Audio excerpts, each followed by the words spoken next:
bisa mengakses di sini. Kemudian tujuan dari diklat ini adalah memberi bekal kemampuan non teknis bagi para guru dalam proses adaptasi teknologi pendidikan. Yang kedua, mengintegrasikan teknologi dan kemampuan non teknis ke dalam kelas agar bisa membuat anak-anak terinspirasi, berkolaborasi, berkomunikasi, berpikir kritis dan kreatif, sehingga nanti dampaknya akan besar bagi mereka. Saya lanjutkan. Materi yang saya terima selama 7 hari, selama 6 waktu ini, yang pertama adalah resilience. Resilience ini adalah tahan banting. Maksudnya apabila kita mengalami kegagalan, kita selalu punya kekuatan untuk bangkit kembali, mencoba kembali sehingga kita berhasil. Kemudian yang kedua, itu adalah critical thinking, berpikir kritis. Yang ketiga adalah kreativitas. Yang keempat adalah communication. Kemudian empower teacher dan collaboration. Saya lanjutkan. Nah, bagaimana caranya untuk ikut diklat ini? Barangkali Bapak Ibu ingin ikut. Yang pertama adalah mendaftar di portal Guru Belajar Berbagi. Kemudian mengikuti tahapan pelatihan yang ada 6 yang tadi sudah saya sebutkan. Kemudian mendapatkan sertifikat setelah semuanya selesai dengan syarat membuat video pengibasan seperti ini. Kemudian saya lanjutkan langkah belajar yang kedua adalah di setiap pembelajaran ini cukup mudah Bapak Ibu. Yang pertama adalah mengikuti pra penilaian seperti pretest begitu, soalnya ada sekitar 20.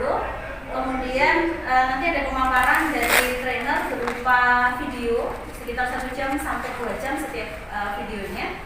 Di situ ada para ahli yang akan memberikan kita materi dari resilience sampai dengan empower teacher tadi.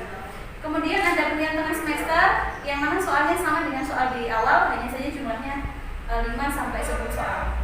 Kemudian nanti ada tugas mandiri, kita seperti membuat RPP, kemudian rencana-rencana tindak lanjut dari masing-masing bagian tadi. Kemudian yang terakhir adalah ada kuis penilaian akhir, di mana nanti kalau nilainya sudah 70 itu sudah lolos, gitu ya. Kemudian alumni sama 1 sampai dengan 6. Baik. Nah ini yang saya ikuti mulai dari pelajaran 1 sampai dengan pelajaran yang ke-6. Baik, hanya satu saja materi yang akan saya sampaikan, yaitu resilience, kemampuan seseorang untuk bangkit setiap kali mengalami desakan mundur atau bahkan kegagalan. Karena kita sering kali dibenturkan kegagalan ya, tapi seandainya kita bisa bangkit, maka itu kita disebut resilience. Nah, resilience di sini ternyata dikaitkan dengan SAMR dalam teknologi. Nah, ini adalah tingkat kematangan kita dalam teknologi. Contohnya gini Bapak Ibu. Maaf sebelumnya, SAMR itu singkatan dari substitution, augmentation, modification, dan redefinition. Nah, di manakah tahap kita? Itu nanti Bapak Ibu bisa melihatnya. Oke, yang pertama substitution adalah kegiatan pembelajarannya sama sebelum dan sudah adopsi teknologi baru. Jadi meskipun sudah kenal WA, kenal ini, pembelajarannya sama, sejak tetap ceramah, itu masih substitusi. Kalau augmentation, sudah kenal dengan WA, sudah kenal dengan Google Meet, nah ada yang sedikit yang berubah, itu masuk di augmentation.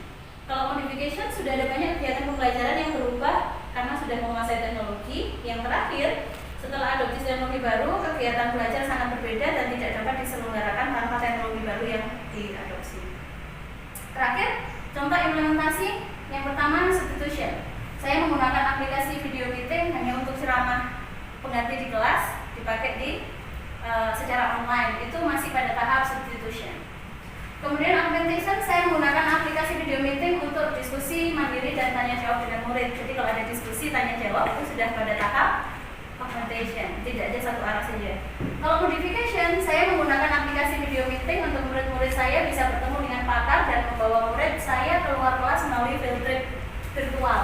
Jadi ada semacam di sana memang di luar, tapi kita bisa melihat di luar ruangan, tapi kita bisa dengan menggunakan seperti konferensi jarak jauh begitu ya. Jadi kita nggak ketemu, tapi kita bisa ketemu dengan kegiatan teman-teman yang ada di suatu tempat.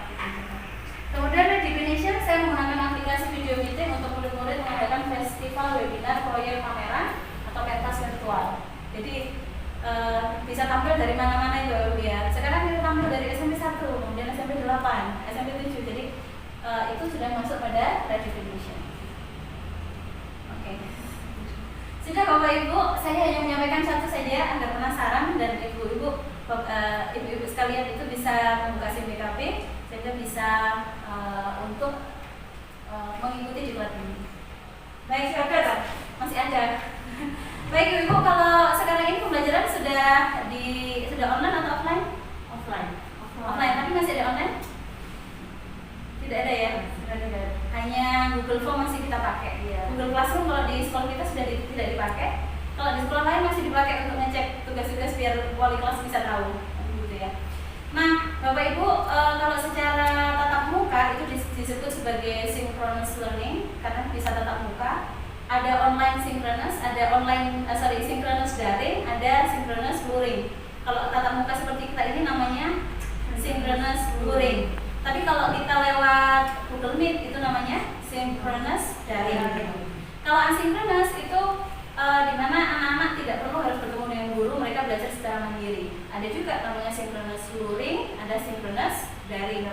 Asynchronous daring. Kalau yang di Google Classroom yang kita berikan tugas untuk anak-anak itu namanya adalah asynchronous daring gitu.